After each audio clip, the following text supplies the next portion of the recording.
Entiendo que en el Parlamento hay una intención legítima y que se comparte por gran parte de la ciudadanía, ¿no? En torno a la figura del presidente Castillo y toda la sombra de corrupción que lo acompaña, pero manipular la Constitución tan fácilmente creo que no es prudente. Doctor Urbina. Gracias, Nicolás. Un gusto conversar con usted. Hay varios asuntos bien delicados. La Comisión de Constitución aprobó ayer la resolución legislativa, el proyecto de resolución legislativa 2694, que lo que pretende es incorporar al reglamento del Congreso un procedimiento para la suspensión del presidente de la República con el solo requisito de 66 votos, es decir, de la mitad más uno de los miembros plenos del Congreso. ¿Esto es constitucional? O sea, ¿es posible hacer este tipo de cambio o no? ¿Y bajo qué circunstancias procedería una suspensión? Sí, yo lo veo, la verdad, muy peligroso por lo siguiente. El artículo 114 de la Constitución Política es el que regula la suspensión temporal y lo hace en dos supuestos, no más. El primero, bien, habla solamente de una incapacidad temporal del presidente y en la doctrina, los constitucionalistas esto siempre lo hemos entendido, que podría darse, por ejemplo, por una enfermedad temporal, alguna necesidad específica que tenga que ser atendido y que ocupe al 100% al presidente y que por ello se aleje del cargo por algunos meses, ¿no? Es decir, un tiempo muy determinado con la intención de que regrese lo más pronto posible. Y el segundo, que está vinculado ya al artículo 117, que es traición a la patria, disolución del Parlamento, etcétera, y que producto de ello obviamente esté en un proceso judicial, ¿no? Ampliar esto, creo yo, a futuro puede generar mucha inestabilidad. Y seguramente, si es que finalmente esta norma termina siendo aprobada por el Congreso de la República, va a ser cuestionada por el Poder Ejecutivo, ¿no? Y el Tribunal Constitucional creo que no le dará la razón al legislativo en este caso, ¿no? Exitosa. Claro, ahora, el problema es por qué, bueno, en realidad la pregunta debería ir dirigida a los congresistas, o sea, ¿por qué esta necesidad de llevar temas que finalmente se sabe de antemano como un mínimo de consulta a los especialistas que no va a ser procedente, ¿no? Y además ya más o menos que el Tribunal Constitucional ha dado los parámetros, ¿no es cierto?, para que esto no ocurra. O sea, igual pasó con el tema de traición a la patria, ¿no?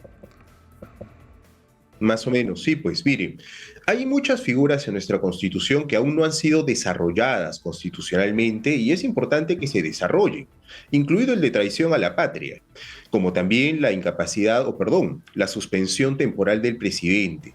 Pero creo que se deben hacer más allá de los, digamos, apasionamientos políticos o incluso de la coyuntura, porque finalmente estas normas van a quedar a futuro y pueden generar mayor inestabilidad más adelante, ¿no? Entonces, sí creo que aquí hay que actuar de una manera mucho más técnica. Entiendo que en el Parlamento hay una intención legítima y que se comparte por gran parte de la ciudadanía, ¿no? En torno a la figura del presidente Castillo y toda la sombra de corrupción que lo acompaña, pero manipular la Constitución tan fácilmente creo que no es prudente. Ahora, el problema es que se aprueban cosas, o sea, por ejemplo, se acaba de aprobar esta investigación o esta acusación por supuestamente haber violado la Constitución por el tema del acta del Consejo de Ministros en que se consigna, que se interpreta o que se considera que la negativa a modificar la legislación, la ley 31399 sobre referéndum, es una negativa a la cuestión de confianza porque así lo pidió el presidente del Consejo de Ministros. Y consideran que esto es una infracción a la Constitución. O sea, ¿es una infracción a la Constitución realmente? Exitosa. ¿No? Mire, yo considero que es una infracción directa a la Constitución. Tanto el presidente de la República como los ministros del gabinete tienen la obligación de cumplir y hacer cumplir las leyes. Y aquí hay una ley vigente, bien, no solamente la 31355, sino también el reglamento del Congreso, que aunque han sido cuestionados en su constitucionalidad, han sido validados por el tribunal.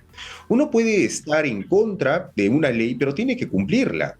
Y si es que al más alto nivel, bien, como es el gabinete y también el presidente de la República, quien es el que preside el gabinete, deciden flagrantemente, pues no cumplir con una ley, están infringiendo la Constitución e incluso podríamos hablar de algunos supuestos penales, ¿no?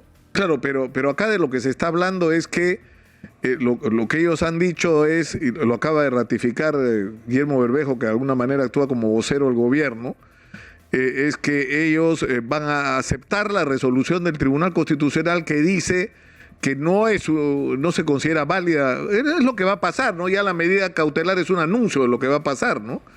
Pero que en el sentido de que pese a que Aníbal Torres hizo cuestión de confianza sobre la ley 31399, el Congreso le dijo que no, pero eso no puede considerarse una negativa cuestión de confianza porque no es una atribución del Ejecutivo el hacerlo sobre este punto específico.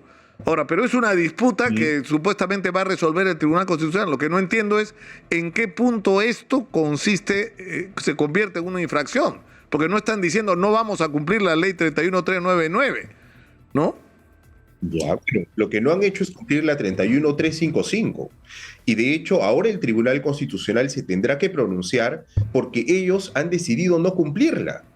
Bien, entonces no habría un proceso competencial ni se habría concedido una medida cautelar si no hubiesen infringido la Constitución primero. El artículo 118 de la Constitución es claro. Artículo 118, numeral primero, cumplir y hacer cumplir la Constitución y los tratados, leyes y demás disposiciones legales. Y hay una infracción manifiesta. Por eso es que el Tribunal Constitucional ha concedido la medida cautelar. O sea, el solo hecho ¿no? de Entonces, haberlo propuesto, o sea, el solo hecho de haberlo propuesto ya es una infracción desde su punto de vista. Es que no hay una propuesta, hay una decisión en torno a ello. Porque en esa acta lo que hace el gabinete es decidir que asumen como un rechazo a la cuestión de confianza y por eso es que le aceptan la renuncia al presidente del Consejo de Ministros, el señor Aníbal Torres.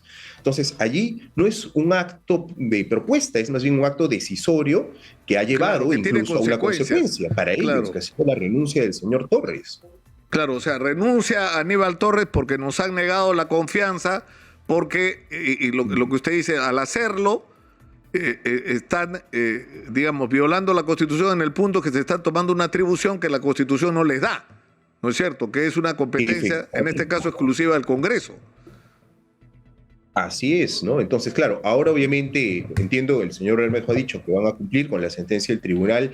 Bueno, en realidad es lo que deben hacer, ¿no? Él y todos los peruanos, ¿no? Es un mandato legal. Si es que uno dice, bueno, estoy de acuerdo con esta sentencia, la cumplo, y si no estoy de acuerdo, no la cumplo, pues bueno, esto ya no es un país en el que rija el Estado de Derecho, ¿no? Y si viene incluso de las más altas autoridades, pues es muy preocupante.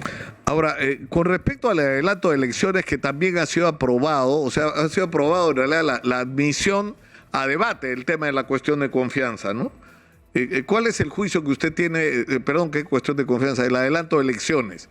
O sea, esto supone un procedimiento complejo, ¿no es cierto? Tiene que pasar por dos legislaturas diferentes.